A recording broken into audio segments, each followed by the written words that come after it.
Oke, mudah-mudahan suara saya sudah kedengaran sekarang. Kadang-kadang ada technical difficulty ya. Oke, rekan-rekan, mari kita mulai perjumpaan kita pada sore hari ini.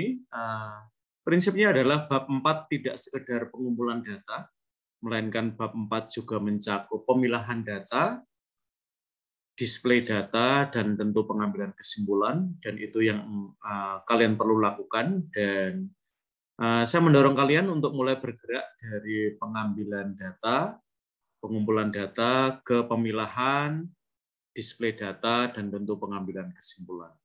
Maka mari kita mulai. Silahkan siapapun yang sudah siap untuk berbagi sejauh mana kalian melakukan penelitian kalian dan apakah ada kesulitan di lapangan yang perlu tanggapan dari saya. Silahkan siapapun yang mau mulai, saya persilahkan.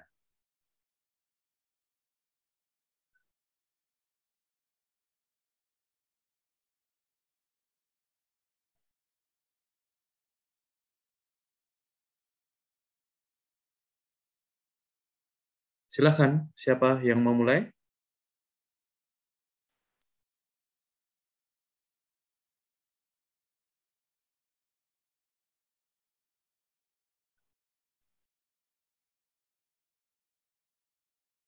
Oke, silahkan Sister Renata mulai.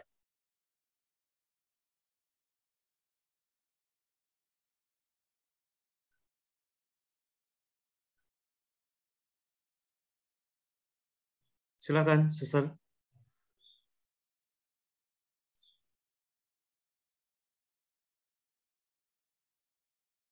Suaranya belum kedengaran, Sister.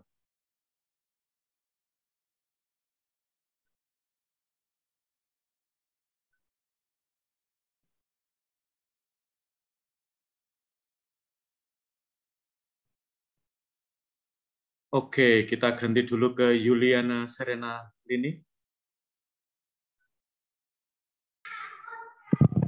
Selamat sore, Romo dan teman-teman semua. Okay.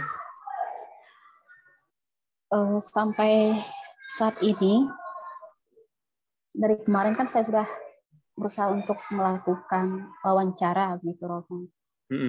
Terus untuk di paroki, satu Romo paroki sudah saya wawancara, kemudian satu bidang pewartaan itu sudah saya wawancara juga, itu tadi malam. Terus yang untuk katekis itu saya belum dapat, Romo. Belum dapat, maksudnya belum wawancara mereka, memang sudah janji gitu. Sebetulnya dari Jumat minggu lalu saya sudah mengadakan wawancara dengan katekis, tapi karena saya drop kemarin, jadi saya nggak bisa pergi untuk wawancara. Tapi tadi sudah konfirmasi lagi, Kamis nanti akan wawancara 2 orang katekis seperti itu. Itu untuk sementara dari saya. Kemudian untuk dokumen dari paroki saya sudah dapat 2 buku kemarin diberi oleh bagian sekre gitu. Untuk sementara itu dari saya, Romo. Oke, dari semua informan atau responden yang kamu rencanakan, kamu sudah berapa persen mendapatkan wawancara? Untuk persennya itu karena baru 2 orang. Target saya itu kan 10 orang begitu, Romo. Yang terlaksana ini baru 2 sudah di ini. Oke, lalu yang 8 kapan itu akan dilaksanakan? Yang 8 ini saya targetkan 1 minggu ini si Romo, gitu, karena tinggal katekis saja. Untuk yang Romo paroki kan satunya sudah, kemudian 1 Romo paroki itu juga udah saya konfirmasi. Nanti dalam minggu ini baru bisa jumpa dengan beliau, seperti itu, Romo. Oke, sejauh ini yang kamu temukan apa saja yang menurut kamu menarik dari wawancara dengan 2 orang itu? Yang saya rasakan begitu, Romo, dari pertanyaan saya kemarin itu dengan informan, jawaban mereka cukup memuaskan gitu, Romo. Karena awalnya saya kan sempat pesimis apakah pertanyaan yang telah saya siapkan ini bisa ditangkap atau bisa mereka beri jawaban sesuai dengan harapan seperti itu. Tapi tadi malam saya rasakan cukup puaslah dengan jawaban mereka, begitu Romo. Oke, ini apa? Jawaban mereka cenderung pendek-pendek atau menurut kamu jawaban mereka termasuk panjang? Mbak Priscilla, saya kira kamu tidak perlu masuk kelas ini ya. Yang untuk tadi malam yang bagian bidang pewartaan itu cukup panjang Romo, cukup panjang. Jadi karena itu modelnya saya rekam begitu. Jadi untuk menerjemahkan lagi, menulisnya kembali juga cukup harus ada waktu seperti itu. Cukup panjang sih penjelasan dari Bapak itu. Oke, gitu. Itu yang penting ya, bahwa kita memiliki ketercukupan data untuk nanti kita olah ya, untuk kalian olah, dan itu mengandaikan memang ada materi yang mencukupi baik dari segi panjangnya maupun dari segi bobotnya. Nah, ini penting ya, teman-teman, ketika nanti kita akan mentransfer ya sebagian dari percakapan itu untuk masuk dalam bagian tubuh skripsi. Jawaban yang seringkali terlalu pendek itu kadang-kadang mempersulit kita ya, karena misalnya 1-2 kalimat ya, itu agak sulit untuk mengembangkan dari jawaban-jawaban yang terlalu pendek. Maka diharapkan dengan jawaban yang agak lebih komprehensif ya, dari segi panjang maupun dari segi bobot, itu lalu akan memudahkan kalian untuk mengolah ya, sehingga mungkin sebagian dari proses yang akan kalian lakukan adalah memang akan menafsirkan data itu, tetapi kecukupan data itu mempermudah penafsiran ya, daripada kalau data itu miskin dalam arti terlalu pendek misalnya, itu seringkali menafsirkannya jauh lebih sulit ya, dan barangkali juga butuh lebih banyak interpretasi dari pihak kalian, dan itu kadang-kadang dalam sebuah pengumpulan data ya, diharapkan bahwa jawaban responden tidak terlalu minimalis ya, karena kalau minimalis nanti ketercukupan data baik dari segi jumlah maupun dari segi bobot kadang-kadang tidak atau sulit terpenuhi ya. Oke, apakah ada masalah di dalam pengumpulan data? Untuk sekarang ini karena wawancaranya kan belum banyak Romo. Hanya kemarin saya agak mengalami kesulitan tentang menulis atau meringkas atau apa gitu dari dokumen yang dimiliki oleh paroki ini kan tentang sejarah perjalanan gereja Santo Yusuf Bintaran. Nah, yang saya alami adanya kesulitan itu, jadi saya tuh agak bingung gitu Romo, bagian-bagian mana yang harus ditulis hal-hal yang penting seperti itu Romo, yang bagian sejarahnya itu.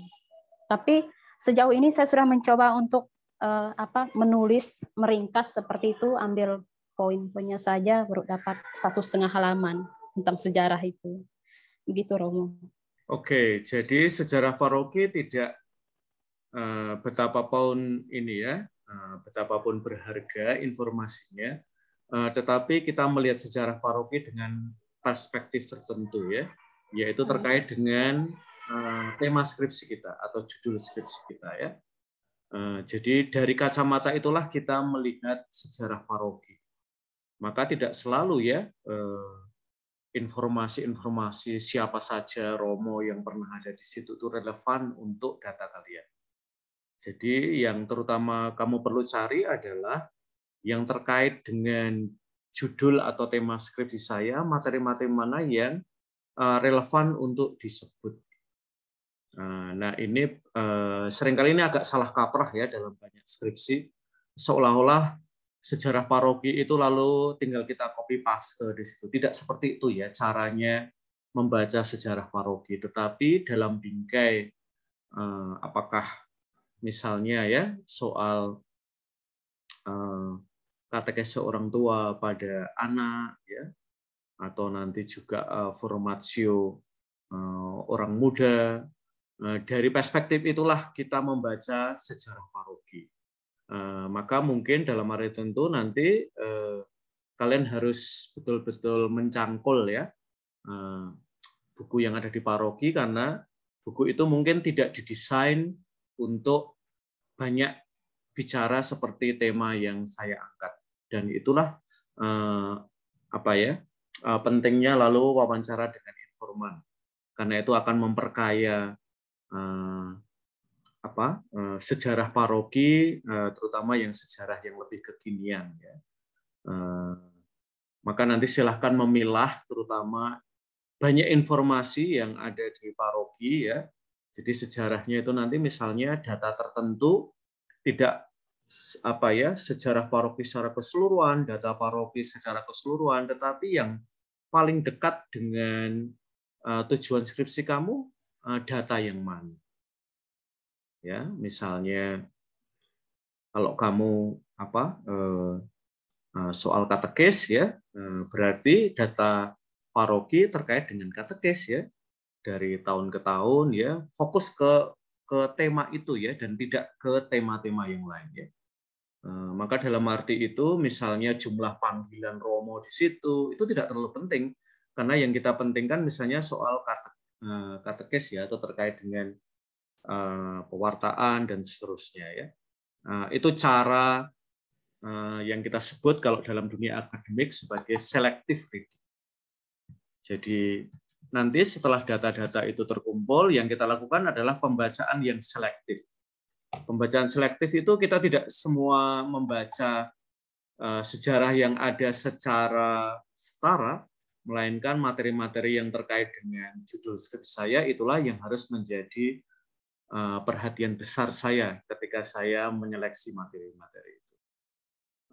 Kurang lebih begitu ya, Yuliana, ya, cara membaca, terutama nanti buku-buku peringatan atau data-data yang bisa diakses, terutama yang dilaporkan ke keuskupan dan seterusnya, ya. Membacanya jangan secara umum seperti mata kuliah yang mungkin terkait dengan itu, ya, ketika kalian di pendidikan, ya, melainkan lebih untuk kepentingan skripsi ini, ya. Dengan perspektif itulah kita membaca sejarah paroki yang seringkali sangat tebal, ya, sehingga kalian akan menemukan materi-materi mana yang paling relevan terkait dengan skripsi saya, ya. Kita tidak sedang mau memperkenalkan paroki Bintaran di dalam skripsi kamu, ya. Ini untuk membuatnya jauh lebih jelas, ya, bagi Yuliana, ya. Baik, Romo, terima kasih banyak. Oke, apakah ada hal yang lain, Juliana? Untuk sementara cukup dulu, Romo. Oke, ya, just to keep you in mind, ya, teman-teman, kita bulan Mei akan mulai menggarap, ya, bab 4 terutama mendisplay data dan mengambil kesimpulan.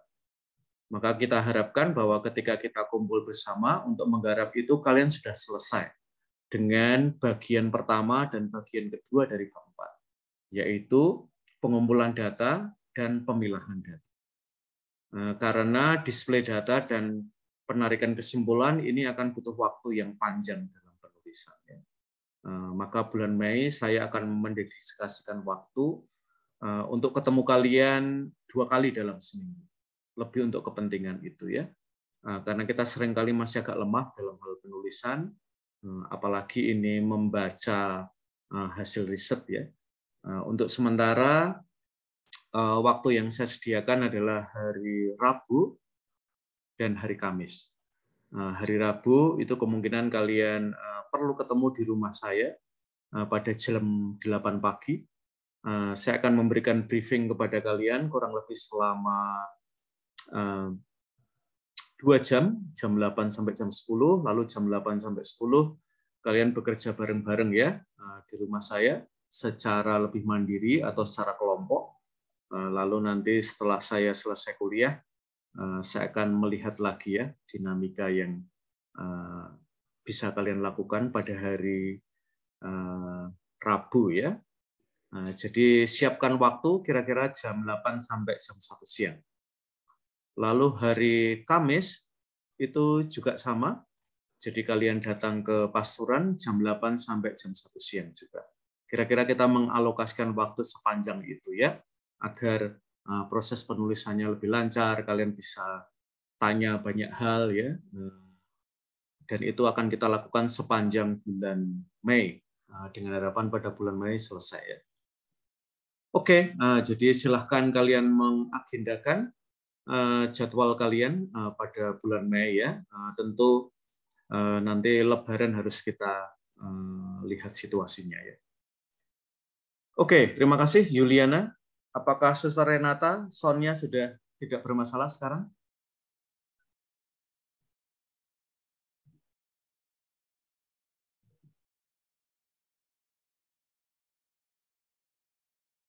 Oke, kelihatannya soundnya Suster masih bermasalah ya. Jadi Suster bisa pinjam laptop teman lain yang mungkin kuliah di Pendikat ya. Jangan sampai hal-hal kayak gini menghalangi komunikasi kita ya. Kita andaikan bahwa semuanya tidak ada masalah ya. Oke, silahkan lanjut dulu. Siapa yang mau melanjutkan?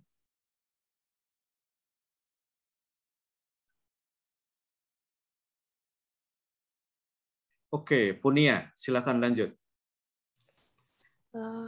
Iya Romo, terima kasih kesempatannya. Untuk kemajuan minggu ini, saya udah wawancara. Nah, tapi ini kan karena kemarin kan udah janjian, minggu kemarin udah sempat janjian. Nah, ini saya udah kehabisan, maksudnya kehabisan plan gitu loh Romo. Soalnya wilayah berarti aku kurang 3 wilayah itu saya japri gitu loh Romo. Saya kan minta list-listan para pendamping tiap, mungkin ada orang tua yang punya anak ini. Nah itu tak jabri juga Romo. Tapi orang tuanya itu selalu menolak saya. Terus ya udah saya run terus, saya cari-cari terus. Nah ini ya kesulitannya di situ yang pertama. Lalu yang kedua, selain ditolak karena mungkin mereka malu gitu Romo, mereka belum punya waktu gitu loh. Sang suaminya itu pulang jam 10-an gitu. Terus nah ini kemarin waktu itu saya pernah ya chat sama Romo, gimana kalau ya ke PPT kan saya respondennya memang orang tua, tapi kalau ke PPT misalnya itu istrinya aja itu gimana atau ibunya aja itu gimana Romo, itu masih jadi apa ya, kalau mau tak iyain ya udah Bu nggak apa-apa jenengan aja itu saya kok belum yakin gitu loh Romo, karena saya itu berharapnya juga kedua orang tuanya gitu loh, jadi suami istrinya gitu. Lalu dari anaknya kemarin itu kalau anaknya saya sih kebetulan nyarinya itu mereka orang tua sekalian anak, jadi satu rumah sekalian gitu. Nah kemarin itu kendalanya saya itu ya nggak kendala sih, cuman ngepasi aja dapet anak 1 SD. Saya juga lupa kan kelas berapa ya si itu gitu kan. Terus ternyata kelas 1 dan menjadi tantangan bagi saya ketika pertanyaan saya itu mungkin terlalu berat untuk anak-anak seusia itu. Jadi saya harus kayak memancing-mancing gitu Romo. Misalnya kegiatan apa yang dilakukan, misal setiap hari ngapain aja sama mama papa, terus setiap minggu kemana aja, ke gereja ya enggak. Nah itu selalu saya pancing-pancing seperti itu, dan itu ya cukup memakan waktu yang lama saat wawancara dengan anak itu. Terus nah ini nanti juga mau wawancara, masih lanjut wawancara karena apa ya Romo, kebanyakan ini pada lembur mau lebaran, jadi sering ditolaknya malam-malam, diajak malam-malam begitu sih Romo. Kalau dari apa ya namanya, saya belum sempat nyalin hasil wawancaranya karena kemarin dengar rekaman itu, aduh ini bahasa yang digunakan mereka pun juga nggak formal gitu loh Romo. Jadi agak sulit saya apa ya, maksudnya apakah saya harus menulisnya itu sesuai dengan apa yang mereka katakan pure gitu, atau ada beberapa kata yang saya gimana ya diolah, nah itu menjadi bingung karena Romo itu kemarin kan bilang jangan sampai perkataan atau bahasa dari responden itu menjadi hilang atau samar gitu. Nah itu kemarin saya menjadi ragu di situ karena bahasa yang mereka gunakan itu nggak formal begitu.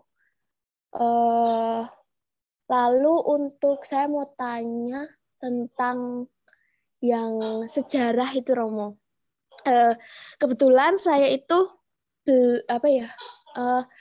ya saya itu di rumah itu udah ngeplan. Oh ya saya itu mau tanya kepada beberapa orang yang saya wawancarai itu mereka yang sudah kira-kira itu sudah lama aktif menggereja atau sudah kayak dari kecil mereka berasal dari umat Gundang. Untuk bertanya tentang bagaimana sejarah proses pendampingan orang tua ataupun kegiatan-kegiatan yang pernah dilakukan orang tua, misalnya pernah ada nggak sih pendampingan untuk orang tua menghadapi perkembangan iman anak di keluarga itu seperti apa, bagaimana itu. Kalau saya belum bertanya, tapi ada beberapa orang tua yang sudah mengatakan ke saya gitu Romo, bahwa di paroki itu nggak ada kayak gitu loh. Jadi sama sekali orang tua itu tidak didampingi setelah mereka menikah begitu. Nah itu yang menjadi kesulitan saya misalnya untuk mengolah data sebagai sejarah-sejarah gitu gimana begitu Romo. Nah itu yang menjadi kesulitan dan lika-liku saya. Terima kasih. Oke, jadi ada beberapa hal yang terkait dengan bab 3 ya, Punia. Ketika kamu mendeskripsikan bahwa kamu akan mewawancarai keluarga, di situ mungkin perlu dibuat klarifikasi ya. Yang dimaksud keluarga di dalam wawancara itu apakah selalu harus bapak dan ibu ya, bahkan beserta anak, atau kamu memahaminya sebagai secara lebih luas ya, secara lebih longgar. Jadi keluarga itu bisa jadi karena alasan kesibukan, pekerjaan dan yang lain-lain, bisa salah satu dari suami atau istri ya. Nah, itu bisa lalu memakai, kalau dalam bahasa Indonesia ya, kita biasanya menyebut sebagai pars pro toto ya. Jadi bisa jadi suami atau istri, tetapi mereka mewakili keluarga. Nah, itu bisa dibenarkan. Tapi yang penting adalah Punia membuat klarifikasi ya, bahwa di dalam desain penelitian saya, ketika saya berbicara tentang keluarga, itu bisa yang kemudian menjadi informan orang tua, baik suami dan istri, bisa juga salah satu dari mereka ya, itu bisa dibenarkan. Maka itu nanti ketika kamu berhadapan dengan situasi di lapangan, bahwa tidak selalu mudah ya, maka kamu bisa memilih yang tersedia istri ya, kamu wawancara dengan istri dan itu sudah mewakili keluarga. Itu catatan yang pertama. Yang kedua adalah peneliti itu berusaha untuk mengikuti jadwal informannya. Maka kalau kamu memahami bahwa keluarga itu adalah wajib sekaligus bapak dan ibu, maka yang kamu lakukan adalah coba tanya, kalau misalnya mereka pulang jam 10, apakah mereka masih bisa diwawancarai? Atau bergeser misalnya, apakah pada akhir pekan jadwal itu tetap berlaku misalnya ya. Karena kalau jadwalnya tidak berubah dalam arti rutin seperti itu, bahkan pada akhir pekan, lalu kamu harus mengubah waktu wawancara, atau kamu akan mulai dengan istri dulu dan kemudian jam 10 dengan suaminya ya. Nah, lalu nanti hal-hal lain menyusul berkaitan dengan itu ya. Maka yang harus Punia klarifikasi adalah siapa yang saya maksud dengan keluarga yang menjadi informan dalam skripsi saya ya. Apakah selalu suami dan istri atau salah satu dari mereka bisa merepresentasikan keluarga. Itu yang saya kira paling penting ya, kita membuat klarifikasi justru setelah kita berhadapan dengan situasi di lapangan. Apakah Punia mau mempertahankan bahwa informan wawancara saya perlu mencakup baik suami atau istri atau salah satu dari mereka, itu saya pandang mencukupi karena mereka merepresentasikan kurang lebih hal yang sama ya. Nah, kira-kira posisinya Punia gimana? Kalau sebenarnya kalau di awal gitu, di awal sebelum saya terjun ke lapangan gitu, saya itu mikirnya ya harus maksudnya suami istri gitu, karena memang sejatinya tugas yang saya tekankan di sini kan pendampingannya. Jadi tugas mendampingi anak itu ya tidak hanya istri begitu, tapi juga suami dan istri, jadi ayah dan ibu begitu. Tapi ketika di lapangan ya menjadi sedikit ragu gitu loh Romo. Ya seperti yang saya tanyakan tadi begitu. Oke, jadi sekarang gini Punia ya. Mewawancarai para bapak jam 10 malam itu kemustahilan atau kemungkinan buat kamu? Gimana ya Romo? Nah, kamu yang harus ngambil keputusan ya. Iya. Ya, Ataukah mungkin kalau kamu mau menunda setelah Lebaran, ya, apakah situasinya berubah atau kurang lebih sama? Jadi data dari suami itu disusulkan kemudian ya. Oh, begitu. Ya, mungkin bisa dipertimbangkan lagi, Romo. Ya bisa Romo, bisa jadi plan selanjutnya. Ya, lalu yang kedua adalah ini ya, terkait dengan apa tadi yang kamu tanyakan ya, saya malah kelewat ya.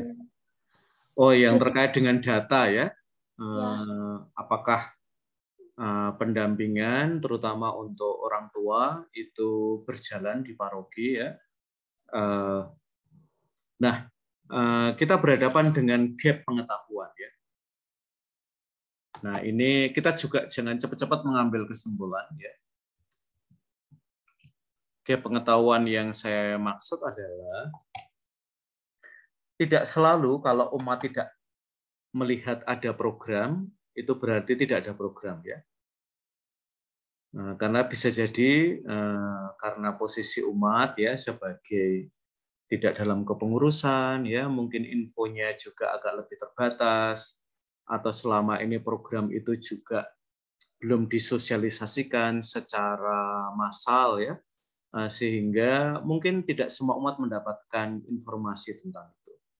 Maka gap pengetahuan itu perlu di cross check ya, dan itulah pentingnya triangulator. Jadi misalnya nanti Punia ketemu dengan romonya atau bahkan romo yang sebelum Romo Hardianto misalnya ya, yang bisa kamu akses, kamu bisa tanya ya, apakah kegiatan itu betul-betul tidak ada, sebagaimana kamu ngobrol dengan sebagian umat, atau sebenarnya program itu ada, tetapi misalnya selama masa pandemi tidak dilaksanakan, atau off selama beberapa waktu, dan seterusnya ya. Karena itu nanti hasilnya akan berbeda ya. Atau jangkauannya barangkali masih sangat terbatas pada kelompok umat tertentu ya, itu perlu kita cek ya. Jadi barangkali umat mengatakan kebenaran, mereka tidak bohong, tetapi ada gap pengetahuan di kalangan umat ya, maka perlu di cross check ya dengan yang di paroki terutama, sehingga kita mendapatkan data yang valid dari dua belah pihak ya, tidak hanya dari satu pihak, melainkan dari dua pihak ya, Punia ya. Lalu, nah ini nanti bisa menjadi apa ya, masukan misalnya ya. Jadi di dalam salah satunya ya di Amoris Laetitia, setelah apa ya, setelah perkawinan itu ada beberapa, kita sebut aja ya, tanggung jawab gereja ya.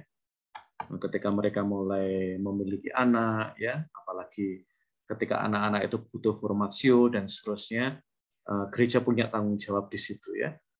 Maka kalau nanti ditemukan di lapangan ya, berdasarkan riset kamu ini, kamu bisa membantu paroki ya, bahwa Paus Fransiskus dalam Amoris Laetitia sebenarnya mengamanatkan bahwa pendampingan itu tidak berhenti sampai pada pasangan itu melangsungkan pernikahan secara Katolik ya, atau berlangsung di dalam gereja, melainkan ada pastoral-pastoral perkawinan berkelanjutan yang gereja perlu lakukan terhadap mereka ya.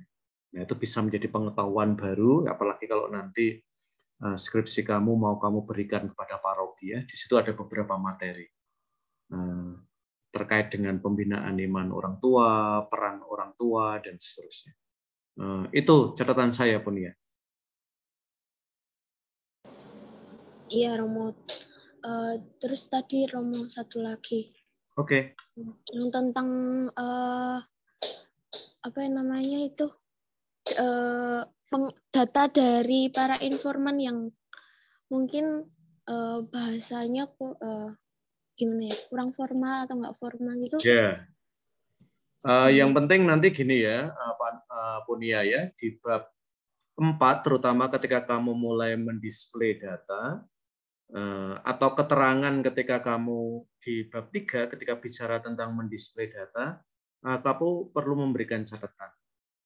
Jadi data yang disampaikan oleh para informan ini nanti akan saya olah dalam arti ini ya, misalnya beberapa apa ya, ungkapan yang misalnya memakai bahasa Jawa, di belakangnya akan saya beri catatan dalam bahasa Indonesia ya, tanpa mengurangi arti atau tidak menambah arti ya, karena kan sebenarnya itu yang dikhawatirkan ya, terutama kalau kamu belajar bahasa, salah satu kecenderungannya adalah bahwa, dan ini sudah diomongkan sejak dulu ya sebenarnya, bahwa jangan sampai setiap penerjemahan itu menjadi pengkhianatan ya.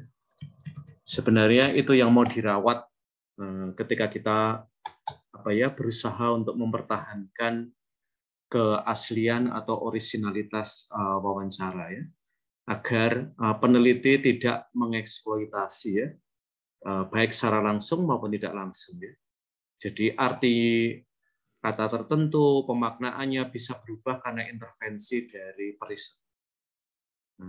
Maka apa ya, itu tanggung jawab kita bahwa yang kita tulis di bab 4 itu ada lampirannya, agar ada pertanggungjawaban, sehingga orang bisa mengecek apakah statement yang dinyatakan oleh periset itu mengkhianati wawancara atau setia pada wawancara.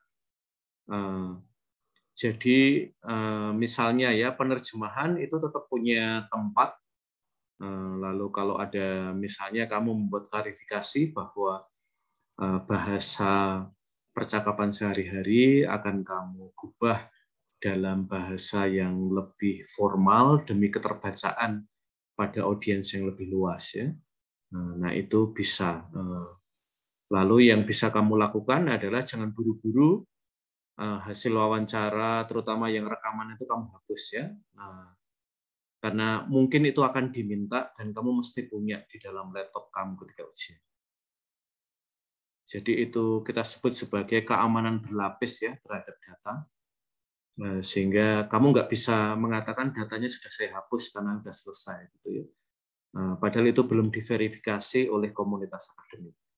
Maka seringkali data itu perlu masih kita simpan ya, sehingga ketika nanti ada keraguan dari pihak komunitas akademik yang mengecek skripsi kamu bisa menampilkan data aslinya bahwa yang kamu lakukan betul-betul setia pada hasil wawancara ya, dan kamu tidak menambah atau mengurangi yang kemudian bisa mengubah hasil wawancara. Begitu, Punia, kurang lebih etikanya ya, ketika kita menerjemahkan itu itu kaidah-kaidah yang diharapkan ada. Ya, ya Romo. Kemarin waktu wawancara itu juga sudah ditagih, maksudnya besok kalau udah jadi jangan lupa saya dikirimi copyright-nya, begitu juga kok sama narasumber saya, begitu sih Romo. Yeah. Jadi makanya membuat saya benar-benar memang harus itu tadi yang Romo katakan, tidak mengkhianati begitu. Jadi benar-benar harus sesuai realita, begitu sih Romo. Dan seringkali ya, terutama dalam penelitian kualitatif itu misalnya ya pada masyarakat-masyarakat yang kita sebut aja ya secara literasi lebih sederhana, barangkali bahasanya memang akan lebih bahasa percakapan, dan bahkan mungkin mereka lebih nyaman menggunakan bahasa lokal ya, bahasa Jawa misalnya. Karena dengan menggunakan bahasa Jawa seringkali gagasan mereka bisa tampil secara keseluruhan ya, daripada ketika mereka mengubahnya dalam bahasa Indonesia ya. Nah, kepekaan itu seringkali perlu kita miliki. Jadi karena kita tidak punya persoalan dengan mengubah dari bahasa lokal ke bahasa yang lebih nasional, maka kita bisa memberikan kebebasan kepada informan kita untuk berbicara dalam bahasa apapun yang mereka nyaman dan yang penting kamu tahu ya. Misalnya bahasa Jawa, saya kira buat Punia kamu tidak ada soalan ya. Karena itu seringkali akan berpengaruh pada kontennya. Jadi tidak sekedar perbedaan bahasa, tetapi seringkali justru ketika seseorang kita berikan kebebasan untuk mengungkapkan dalam bahasa yang dia paling familiar, ya, itu seringkali membantu gagasannya lebih tampil secara holistik kepada kita ya, daripada ketika kita paksa ya berbicara dalam bahasa yang kita nyaman, tetapi buat mereka seringkali menimbulkan ketidaknyamanan ya. Ya ini kasus kecil aja ya, selama masa Trihari Suci ya, saya misa di Kebenarum ya, dan saya nggak menyangka bahwa ada banyak misa dalam bahasa Jawa ya, dan maka saya bernegosiasi dengan petugas liturginya ya, bagian-bagian yang saya merasa lebih nyaman akan bicara dalam bahasa Indonesia daripada saya bicara dalam bahasa Jawa ya.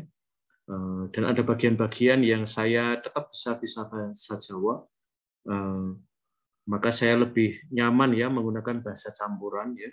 Beberapa hal, gagasan yang seringkali agak susah ya untuk ditampilkan secara sangat bagus dalam bahasa Jawa ya, saya terpaksa omong dalam bahasa Indonesia. Pada bagian-bagian yang saya merasa sangat nyaman bisa menyapa mereka dan kena di hati mereka dalam bahasa Jawa, saya akan switch ya dalam bahasa Jawa. Maka seringkali juga di dalam skripsi ya ada campuran bahasa ya, dan kita kemudian yang punya tanggung jawab, terutama ketika nanti skripsi ini dibaca oleh khalayak yang lebih luas, maka bahasa yang lebih banyak dipakai itu kita inklusikan di situ ya, dengan bagian di belakang ya, misalnya terjemahan dari Jawanya ke Indonesia apa begitu ya. Begitu Punia ya. Iya Romo. Sejauh ini itu dulu yang mau saya tanyakan. Oke, ya terima kasih. Silahkan lanjut yang lain. Romo. Yuk. Ya, apakah suara saya terdengar Romo? Ya, terdengar. Sudah beli laptop baru? Pengaturannya Romo. Oke. Ya. Baik, terima kasih Romo untuk kesempatan diberikan. Saya saat ini sedang melakukan pengumpulan data, dan kalau di presentasi kurang lebih 75% Romo. untuk pengumpulan data. Malam ini saya akan bertemu 2 orang dari tim pewartaan dan besok juga saya akan bertemu 3 orang dari tim pewartaan. Dari data yang saya kumpulkan itu saya bersyukur bahwa informan memberikan jawaban-jawaban yang panjang dan sangat membantu saya sesuai dengan apa yang saya harapkan. Jadi jawaban-jawaban mereka tidak menyimpang terlalu jauh dari pertanyaan-pertanyaan yang saya berikan kepada informan Romo. Lalu untuk saat ini saya baru memindahkan hasil rekaman itu ke dalam tulisan. Jadi belum memilah-milah data, tapi saya baru memindahkan hasil rekaman itu ke dalam tulisan Romo. Kesulitan saya dalam ini, saya merasakan bahwa saya dibantu, jadi tidak menemukan kesulitan, dibantu oleh pastor paroki, tim pewartaan, maupun dari para OMK. Begitu Romo, itu yang saya alami. Oke, terima kasih Suster atas laporannya, dan mengapa data yang kaya itu penting ya teman-teman kita dapatkan dari penelitian lapangan, dan nanti perlu terrefleksikan juga di dalam tulisan ya Suster ya. Jadi jangan sampai data yang kaya ketika dipindah ke bab 4 lalu hilang semua ya. Iya, Romo. Maka itu harus dirawat, bagian-bagian yang sangat penting perlu diperlihatkan ya ketika kita mendisplay data itu, jangan sampai hilang ya, dan itu yang sayangnya sering terjadi dalam penelitian di pendidikan. Jadi wawancaranya sangat panjang, tetapi ketika ditampilkan di bab 4 nggak ada apa-apanya ya di situ ya. Dalam arti itu tuh pengkhianatan ya terhadap informan atau responden kita. Maka baik ya kalau respondennya atau informannya Ponia itu pengen tahu ya, akhirnya wawancara yang berbusa-busa itu ada nggak di bagian skripsi ya. Maka itu tanggung jawab kita ya, dengan cara apapun ya, dan seringkali itu kita lakukan dengan agak menahan ya gagasan kita, jadi agar terdapat ruang yang cukup lapang ya bagi suara informan itu untuk masuk dalam bab 4. Maka mungkin nanti ketika mendisplay data, apalagi mengambil kesimpulan, kalian harus belajar untuk menulis sangat efisien ya, tidak hanya efektif, tidak hanya tujuannya sampai, tetapi bisa nggak gagasan itu saya tampilkan dalam bahasa yang lebih bernas, dalam bahasa yang lebih singkat ya, dan mudah-mudahan juga bisa meningkatkan keindahannya ya. Dan nanti akan ada tarik ulur ya, dan kadang-kadang di dalam banyak penelitian yang dikalahkan adalah informan. Jangan ya, yang harus dikalahkan kita. Karena kita sebenarnya bekerja, kita hanya bisa menulis bab 4 dengan bantuan para informan itu. Maka ketika kita harus bernegosiasi soal panjang halaman, kita harus yang lebih memaksa diri untuk menjadikan gagasan kita tuh lebih ringkas dan lebih berisi ya, daripada menghapus data yang kita dapatkan dari penelitian lapangan. Begitu kira-kira ya dinamika yang nanti akan kalian alami ketika kalian mulai mendisplay data dan juga mengambil kesimpulan di dalam bab 4. Oke, terima kasih Sister Renata. Siapa yang mau lanjut? Romo, saya ingin bertanya, Romo. Ya. Tiba terbersit sebuah pertanyaan. Waktu itu saya rencana untuk yang bagian pewartaan itu 7 orang, Romo. Tapi setelah saya melakukan pendekatan, dapatkan informasi, ternyata yang bagian pewartaan itu hanya 5 orang, Romo. Itu menurut Romo bagaimana? Sementara OMK-nya 6 orang yang sudah saya wawancara. Jadi yang penting adalah tidak terutama jumlahnya dulu ya.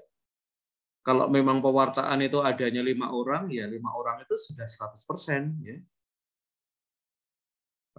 Maka lebih cara melihat datanya seperti itu, Suster. Ya, baik, Romo. Termasuk nanti juga dengan orang mudanya, apakah 6 itu representatif ya tergantung nanti hasil wawancaranya ya. Apakah mereka memenuhi kebutuhan saya, ataukah saya butuh orang lain untuk melengkapi data yang saya pandang belum lengkap ya. Maka apakah akan ditambah atau tidak itu tergantung nanti dari hasil wawancara itu ya. Memang secara kuantitatif itu akan dipertanyakan ya. Misalnya soal persentase ya. Kalau penelitian kualitatif terutama soal kualitas data. Apakah 5 dan 6 responden itu atau informan itu sudah kaya ya. Maka yang perlu diperkuat adalah memastikan bahwa data-data hasil wawancara itu memang memiliki kualitas kaya sebagai data. Gitu, Suster. Ya. Baik, Romo. Terima kasih, Romo. Oke, yuk lanjut.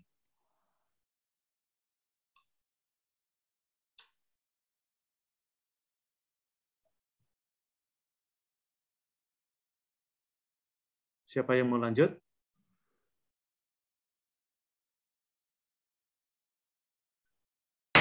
Saya, Romo. Yuk. Ya, kalau dari saya, ini saya sudah mulai wawancara Romo, karena minggu lalu kan pertanyaan yang direvisi oleh Romo Stasi itu sudah saya perbaiki, terus saya langsung wawancara. Nah, saya wawancaranya itu ke OMK dulu. Nah dari sini saya merasa sangat terbantu dari jawaban teman-teman OMK yang menjawab pertanyaan dari saya itu cukup panjang dan juga Romo, sesuai dengan harapan yang saya mau. Nah, ketika mereka menjawab itu ya saya juga sambil melihat dan juga memperhatikan apa yang terjadi di paroki dan juga keadaan yang ada saat ini. Kemudian mereka itu juga memahami pertanyaannya itu juga dengan baik sehingga dapat menjawab pertanyaannya juga dengan lancar. Nah, kalau untuk kesulitannya sendiri itu saya menemukannya itu mengenai waktu, Romo. Jadi saya lebih menyesuaikan waktu lagi dengan teman-teman OMK, waktu luang mereka karena kan punya kesibukan juga kuliah dan juga kerja. Bahkan ketika waktu luangnya itu malam hari, saya juga ikut saja wawancaranya juga malam hari. Terus kalau untuk metode yang dilakukan itu yang bisa ketemu tatap langsung offline ya nanti offline, terus kalau yang nggak bisa saya lakukan secara online gitu, Romo, dari saya. Terima kasih. Ya, jadi nanti bisa dilengkapi ya, bisa, terutama di bab 3. Jadi pada kenyataannya ya, jadi bisa ya nanti rencana kamu karena kamu sudah melakukannya ya, bisa direvisi ya, misalnya wawancara dapat berlangsung secara daring atau luring ya, berdasarkan kesepakatan dengan informan. Lalu waktu wawancara juga menyesuaikan ya dengan waktu yang bersedia buat mereka. Nah, ini hal-hal detail yang mungkin di buku-buku penelitian tidak selalu yang kamu baca tidak selalu menampilkan hal itu. Tapi itulah dinamika yang kalian alami ya, dan termasuk nanti misalnya soal ini ya, pertanyaan-pertanyaan ya, ketika kamu nanti misalnya presentasi ya hasil penelitian kamu di hadapan para penguji, kamu bisa share ya bahwa pertanyaan-pertanyaan ini dapat ditangkap dengan baik ya. Jawaban-jawaban yang mereka berikan itu mengekspresikan bahwa pertanyaan-pertanyaan ini level kesulitannya dalam jangkauan mereka ya. Dan ini penting ya untuk meyakinkan agar nanti ketika terjadi perbedaan persepsi, misalnya ada salah satu dosen penguji yang mempertanyakan apakah pertanyaan ini tidak terlalu sulit ya, pengalaman ini bisa kamu jadikan sebagai counter ya, bahwa pertanyaan-pertanyaan ini sudah mendapatkan revisi dari Romo yang ada di situ, dan ketika diuji cobakan pertanyaan-pertanyaan ini dapat terjawab dengan baik ya.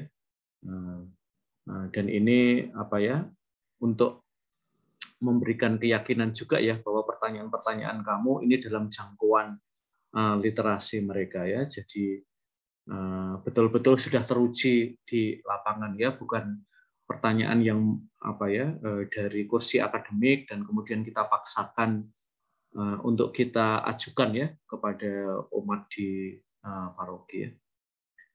Begitu Gisa ya, catatan dari saya. Lalu ya keep on working ya dengan para narasumber kamu ya, seperti saya bilang tadi ya, ada banyak unsur surprises-nya di dalam penelitian ya, soal waktu ya. Siapa yang mengira ya bahwa wawancara kalian akan berlangsung pada malam hari dan itu sudah sangat larut. Mungkin kalian membayangkan ya, seperti anak kuliah itu ya, jam 7 pagi sudah bisa mulai wawancara, kalau bisa nanti jam 2 udah selesai, tinggal saya tidur ya. Ternyata ritme hidup kalian dijungkir balikkan ya selama penelitian ini ya. Oke, begitu kisah yang bisa saya berikan untuk menanggapi kamu ya. Baik Romo, nanti akan saya tambahkan bagian yang Romo berikan penjelasan tadi. Terima kasih Romo. Ya, yuk siapa lagi?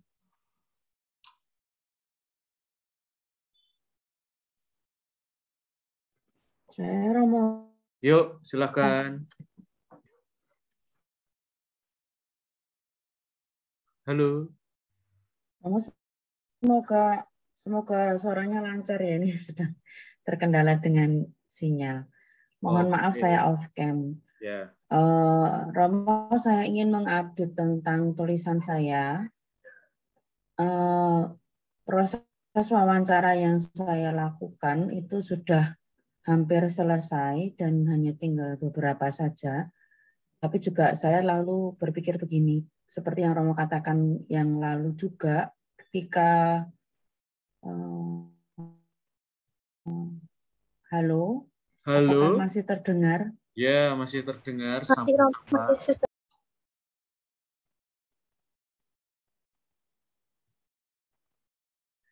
Halo, malah keluar.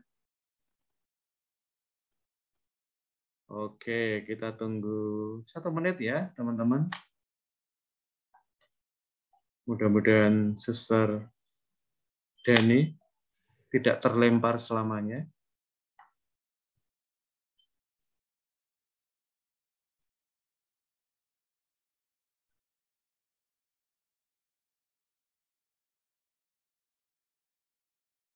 Oke, Suster. Oh, saya terlempar.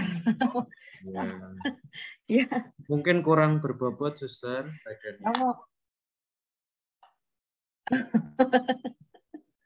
Mungkin terlalu ringan, Sus. Romo, ini tentang wawancara, itu kan kemarin. Ya. Oh. Bukan body shaming, toh? Iya, kemarin itu kan, oh enggak.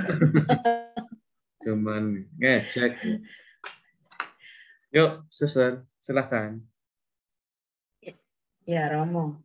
Kemarin itu kan rencana saya kan 10 orang. Lah, sampai hari ini sudah 7 orang.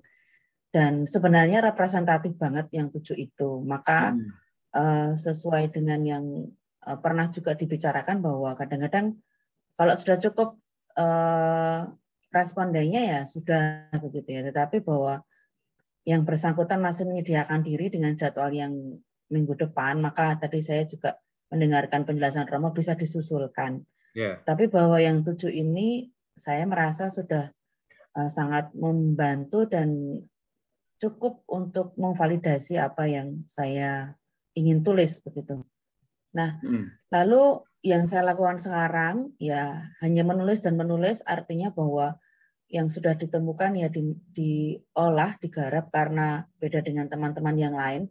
Maka saya mulai untuk seperti yang update terakhir itu masih berjuang dan menekuni untuk menulis mulai bab 4 dan beberapa hasil wawancara itu bisa dimasukkan di bab 3.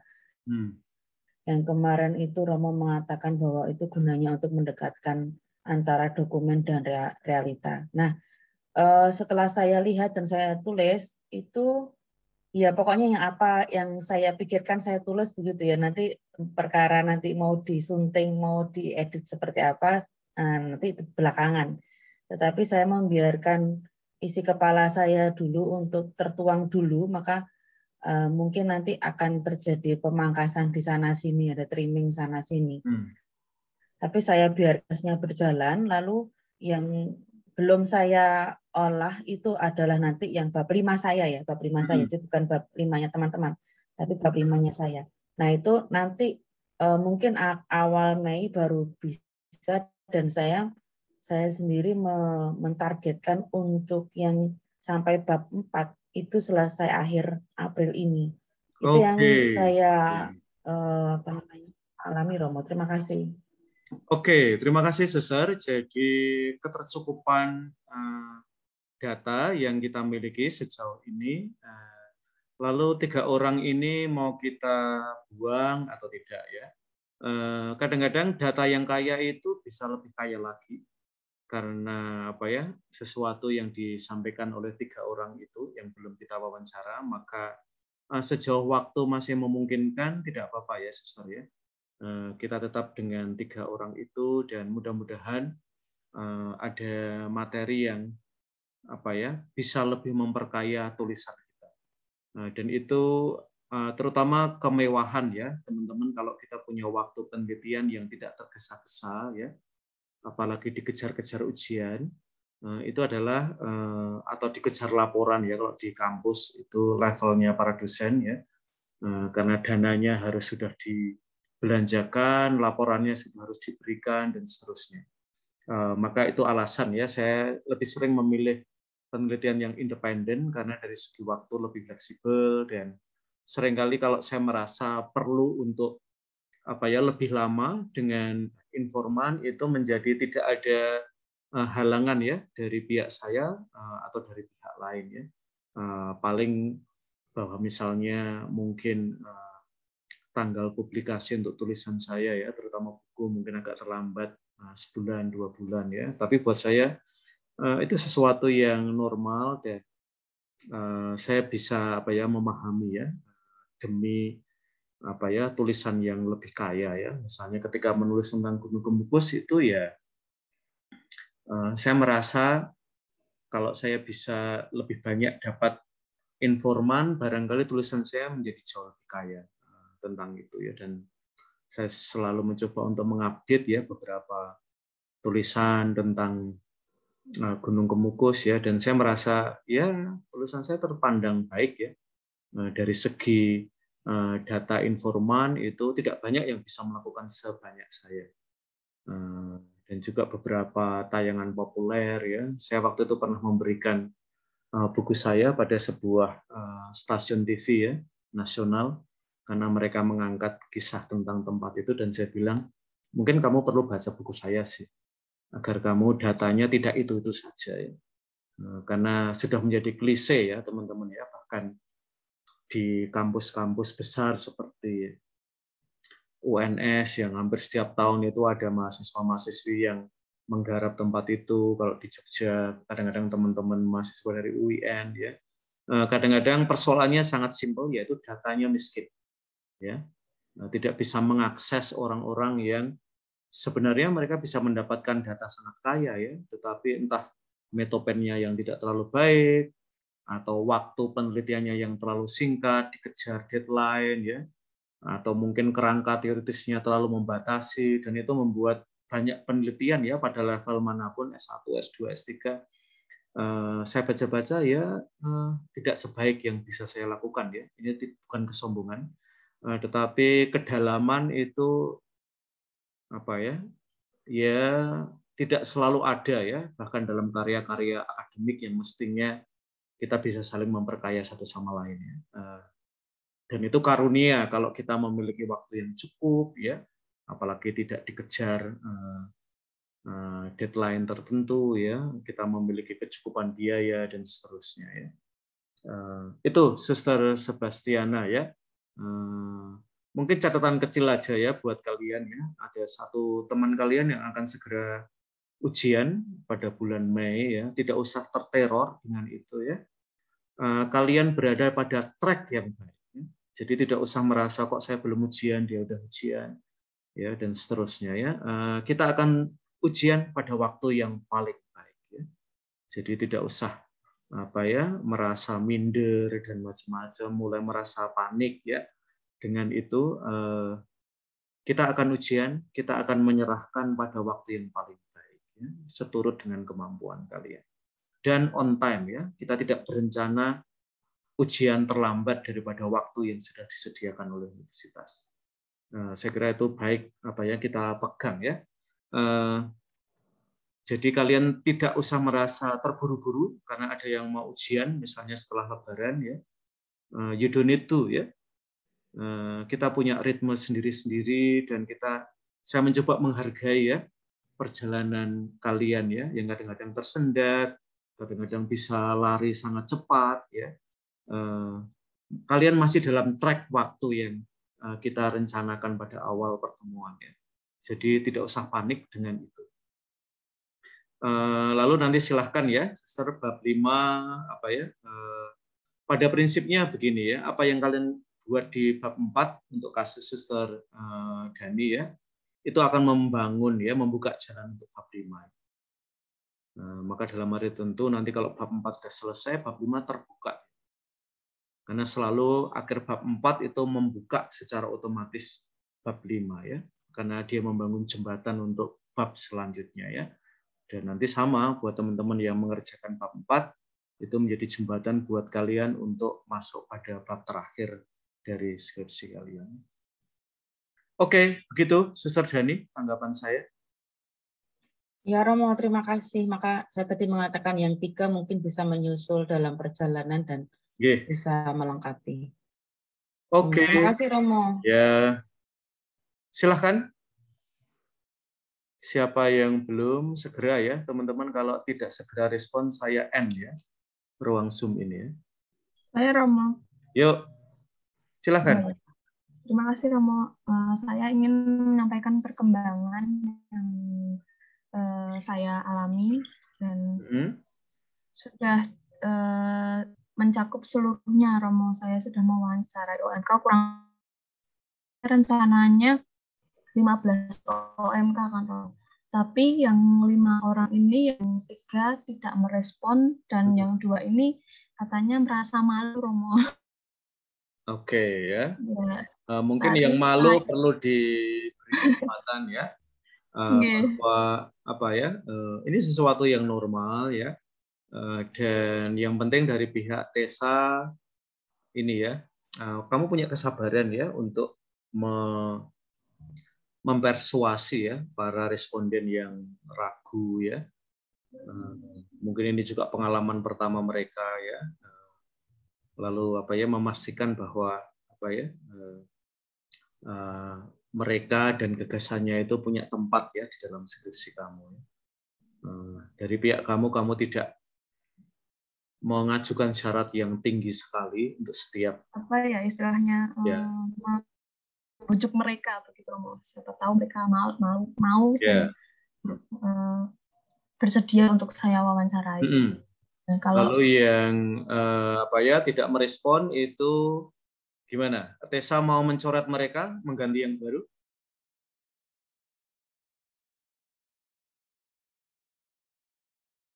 Tapi benar-benar tidak ada respon seperti kalau tidak ada respon ya bisa dicoret ya. Dan nanti kamu memberi keterangan ya, entah pada lampiran misalnya ya, bahwa beberapa responden itu kamu ganti karena mereka tidak memberikan respon ya. Jadi misalnya 15 itu kan ada dinamikanya ya, bahwa pada awalnya hanya 10, lalu 2 harus dengan persuasi mereka mau menjadi informan ya, dan yang 3 terpaksa kamu coret nama-nama awal dan kemudian kamu mencari nama-nama baru ya. Itu yang maksud, terutama di bagian lampiran kamu punya ruang ya untuk menceritakan dinamika kalian ya, bahwa wawancara dengan informan itu tidak segampang yang seringkali ditulis dalam skripsi. Dalam skripsi itu seolah-olah tidak ada masalah ya, padahal kan dinamikanya jauh lebih rumit ketika kita mencari sudah ketemu, mencari waktu susah ya. Siapa mengira ya, mungkin dosen-dosen Metopen nanti perlu belajar ya. Ternyata wawancara yang berlangsung jam 10 malam itu kira-kira gimana ya secara Metopen ya. Apakah orang masih bisa berpikir secara baik jam 10 malam ya? Dan seterusnya ya. Ya, terus saya juga sudah istilahnya menyalin hasil wawancara yang sudah saya lakukan saya sudah membaca-baca apa yang mau saya sampaikan, topik-topiknya, apa yang mau saya bahas di bab 4 begitu, Romo. Iya, karena ada beberapa ini ya, hampir semua dari kalian akan melakukan penyalinan wawancara ya. Nanti kalian bisa coba ya, apakah secara digital itu bisa berlangsung secara otomatis ya. Jadi kalian coba cari softwarenya, entah gratisan atau yang berbayar ya. Saya kira sekarang menjadi sangat murah ya dengan ada banyak toko daring itu. Jadi kalian tidak perlu mengetik satu demi satu kata ya, tapi kalau ada program yang bisa langsung secara otomatis ya, mentransfer data audio menjadi data tertulis ya, mengapa tidak dicoba ya, digunakan ya, sehingga kalian bisa menghemat waktu ya. Ya kalau dari saya lebih ke itu, Romo, kalau saya hari ini sudah selesai wawancara, dan malamnya itu langsung saya salin, Romo. Jadi nggak numpuk-numpuk banyak, gitu, Romo. Ya, apalagi kalau kalian di rumah punya asisten ya, adik, bapak, ya, yang bisa dikasih permen atau gorengan lalu mentranskrip wawancara kalian ya, itu akan memudahkan. Ya, Romo. Dan untuk minggu ini saya sudah ada jadwal untuk wawancara ketua lingkungan, dan untuk Romo stasinya mungkin minggu depan, Romo, soalnya Romo Krishna, Romo Mona sekarang sedang sibuk menyiapkan suatu acara, begitu, Romo. Terima kasih. Oke, jadi nanti silakan kalian juga saling berbagi ya, cara transkripsi mana yang paling cepat ya, paling akurat ya, sehingga kalaupun kalian melakukan editing lebih ringan ya daripada menulis dari A sampai Z ya, terutama kalau nanti melibatkan informan yang banyak, itu akan butuh waktu ya. Jadi silahkan saling berkomunikasi, kira-kira yang paling paling mumpuni ya, karena sekarang ini sebenarnya ada banyak kerja akademik yang dimudahkan ya dengan kecerdasan buatan. Maka silahkan kalian yang ada di Pendika tidak kuper juga ya. Sekarang ini ada banyak dan mungkin nanti kalian akan mengalaminya ketika membuat abstrak ya. Jadi kalian bisa sangat simpel ya. Kalian bisa menggunakan Google Translate ya sebagai awalan ya. Dan saya punya programnya ya, Grammarly yang mungkin sering muncul di laman YouTube kalian ya.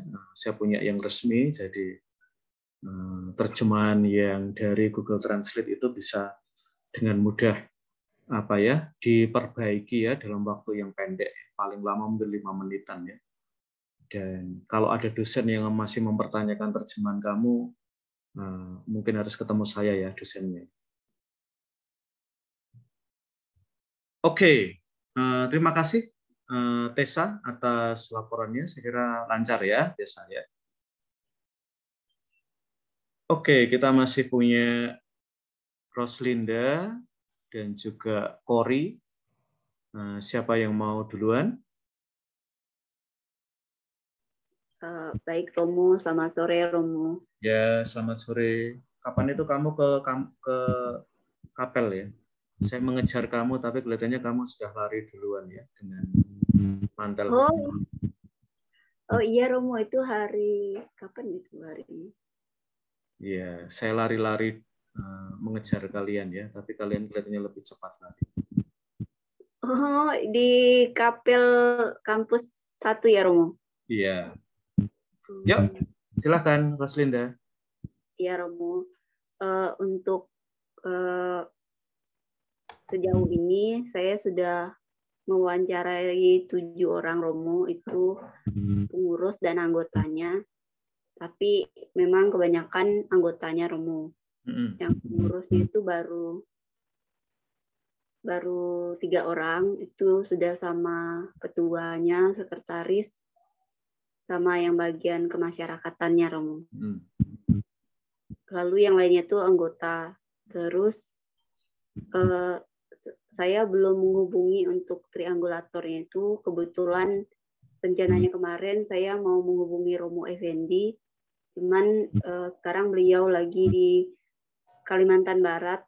Kemarin saya tanya-tanya, itu katanya awal bulan Mei baru datang. Jadi kemungkinan saya juga mewawancarai dia itu menghubungi dia di bulan Mei itu nanti, Romo. Lalu sama satu lagi yang untuk triangulator itu rencananya minggu ini saya menghubungi Romo untuk diwawancarai. Oke, sejauh ini gimana? Yang dari wawancara-wawancara kamu merasa dapat data yang kaya, Roslinda? Sejauh ini cukup kaya, Romo, cuman ada yang beberapa maksudnya itu yang belum memenuhi kayak gitu, Romo. Misalnya yang kayak gabung di PMKRI itu tahun 2021. Jadi mungkin karena juga selama 2021 itu banyak kegiatannya online dan juga sedikit kayak gitu, dia juga kurang tahu lah gitu tentang PMKRI itu sendiri, sama yang tentang kerasulan tadi, Romo, sama yang dokumen-dokumen itu. Tapi kalau yang lain-lainnya tuh sudah pernah mendengar walaupun bukan di PMKRI kayak gitu tentang tugas kerasulan itu, mereka sudah pernah dengar kata itu. Terus juga dari yang mereka jelaskan pemahamannya itu juga sedikit maksudnya nyambung gitu, Romo, ada nyambungnya sama arti yang sebenarnya kayak itu. Terus itu untuk yang tadi tuh, Romo, apakah perlu saya ganti lagi ya? Maksudnya yang baru bergabung tadi, saya menambah gitu untuk jaga-jaga gitu, Romo. Ya, yang pasti ini ya, Roslinda ya, kamu nanti di dalam bab 4 perlu memberikan keterangan ya bahwa selama masa pandemi kegiatan PMKRI mengalami beberapa batasan ya, karena keterbatasan untuk bisa berjumpa secara offline dan juga kegiatan secara online tidak otomatis ya. Itu bisa menjangkau semua, maka ada beberapa hal yang barangkali sebelum masa pandemi itu bisa terlaksana dan sampai sosialisasinya. Untuk generasi 2021 ada keterbatasan pengetahuan ya. Nah, dengan catatan itu lalu kamu bisa ya menampilkan mereka dengan ya keterbatasannya ya. Tapi kamu memberi klarifikasi pada awal bahwa ini generasi yang terdampak pandemi dari segi formasio, terutama terkait dengan kerasulan sosial atau kerasulan awam ya.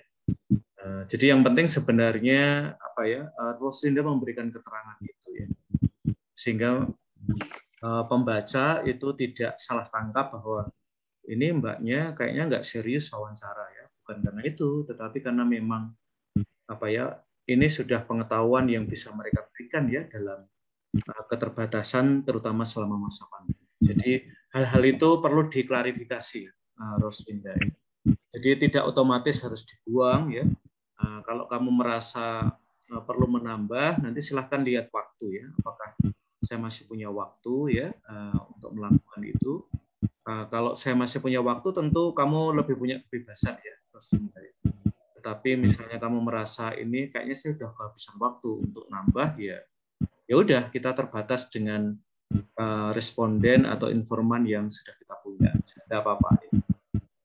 Karena ada kemungkinan bahwa kalau saya mencari informan dari 2021 sejauh saya sudah ngomong beberapa dengan 2021 kayaknya hasilnya tidak akan mengalami perubahan gitu ya. Jadi dalam arti tentu sampling itu ini ya sama ya seperti di dalam pemilu ada quick count ya. Itu setelah sampai persentase tertentu ya quick count-nya tidak akan banyak berubah ya. Kecuali tiba-tiba satu pulau ya memilih salah satu calon dan tidak ada satupun yang memilih calon lain ya, baru itu akan quick count-nya akan berubah. Tetapi secara umum ya setelah persentase tertentu quick count itu sudah menunjukkan kira-kira pemenangnya siapa ya. Kurang lebih penelitian, wawancara dan dengan informan agak memiliki pola seperti itu juga ya setelah beberapa waktu ya. Begitu, Roslinda. Iya, Romo. Terus ini Romo tadi itu apa ini?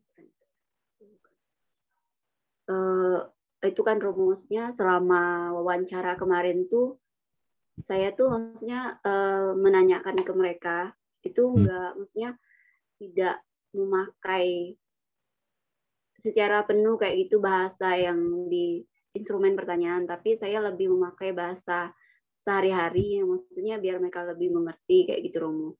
Nah, apakah itu bisa ya, Romo? Enggak apa-apa ya.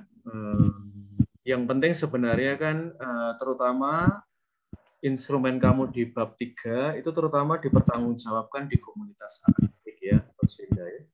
Dan nanti mereka ingin melihat itu apakah terefleksikan dalam bab 4 ya. Jadi untuk teman-teman juga ya, pastikan bahwa pertanyaan yang sudah kalian ajukan di bab 3 di Metopen ya, itu nanti betul-betul kalian garap secara secara berurutan ya, sehingga ketika nanti para penguji mengecek ya keberadaan pertanyaan dan keberadaan jawaban, itu mereka dengan sangat gampang menemukannya ya. Maka secara urutan jangan sampai kebolak-balik ya, agar nanti mudah mengikuti alur. Nah, begitu Roslinda. Oh iya, Romo. Ada yang lain, Roslinda? Sejauh ini sih Romo, saya tuh kan kemarin tuh kan di bab 3-nya tuh metodenya tuh selain wawancara, studi dokumen sama observasi. Tapi kemungkinan yang observasinya itu saya mungkin masih kurang ya Romo, maksudnya.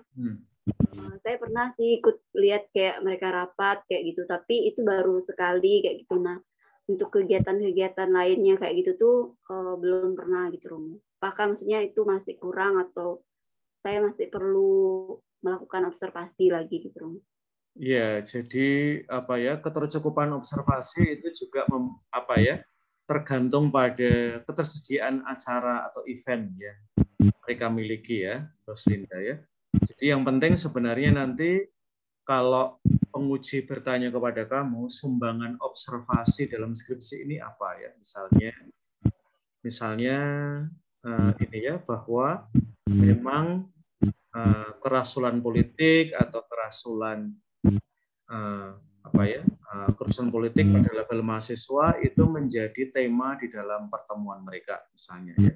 Dan itu kan menguatkan skripsi kamu ya, Roslinda ya. Nah, seperti itu ya. Yang penting adalah ketika kita diminta memilah sumbangan studi dokumen, sumbangan wawancara, sumbangan observasi, itu Roslinda bisa secara lebih clara et distincta ya, tidak kebingungan. Jadi secara jelas dan terpilah ya. Bisa, oh ini sumbangannya, dan itu sumbangannya ya. Nah, yang penting adalah di situ ya. Maka kalau Roslinda merasa waktu yang tersedia masih ada dan mereka punya event yang kamu bisa hadir ya, silakan hadir ya, sambil kamu menimbang-nimbang lagi ya yang sudah kamu tulis ya. Gitu. Ya, baik Romo. Terima kasih Romo. Oke, ya. Terakhir, Kori. Ya, baik Romo. Selamat sore Romo dan teman-teman. Selamat sore. Kalau dari saya, kemarin seperti yang Romo dan teman-teman beri masukan kepada saya, itu saya sudah cari buku, terus sembari saya juga ada menambah dari beberapa bab saya itu yang masih kurang kayak gitu. Terus untuk wawancara, itu saya harus atur waktu lagi gitu, Romo. Soalnya kemarin saya sudah menghubungi beberapa WMK gitu, tapi ada yang slow respon kayak gitu, Romo.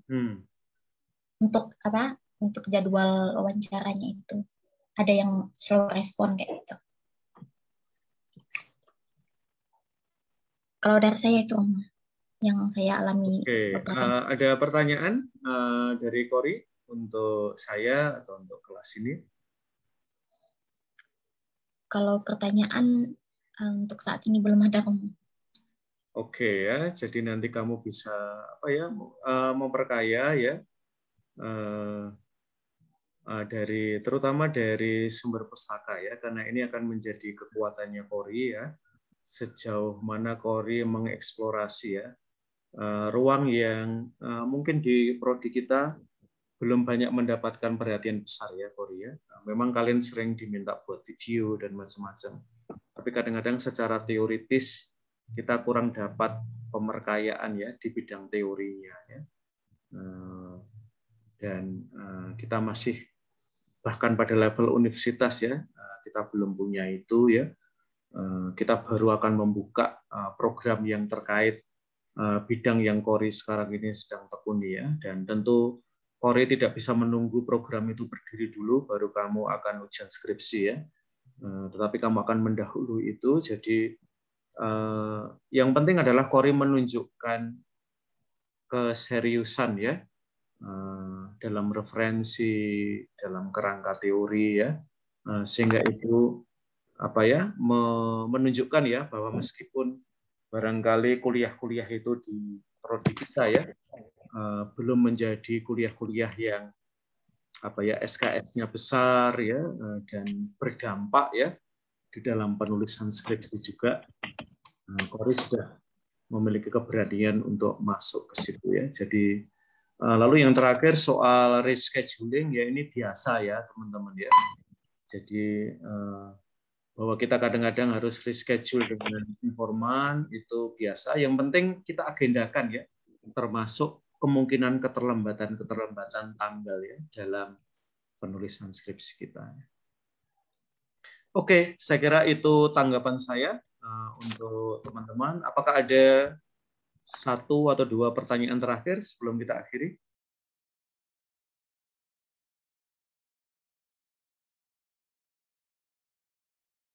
Oke, kalau tidak ada, selamat. Ya, silakan.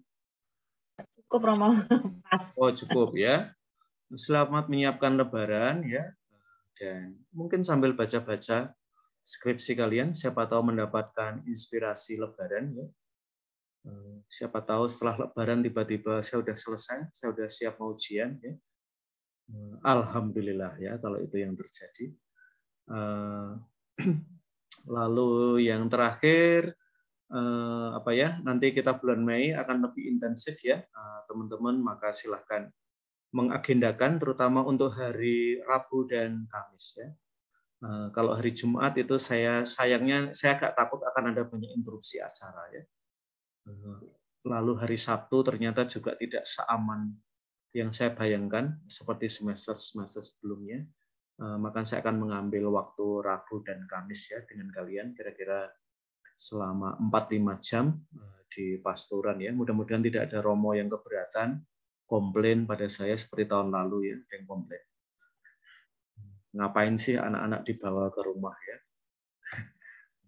Ya, Romo-romo itu yang dipilih mahasiswa pinter-pinter semua ya, maka nggak perlu dibawa ke rumah ya. Anak-anak pendidikan kan istimewa ya, jadi harus di treatment istimewa juga.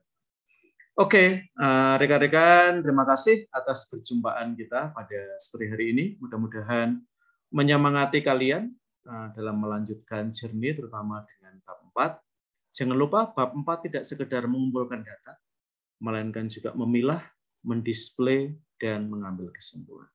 Terima kasih semuanya dan selamat sore. Terima kasih Romo. Ya. Terima kasih Romo.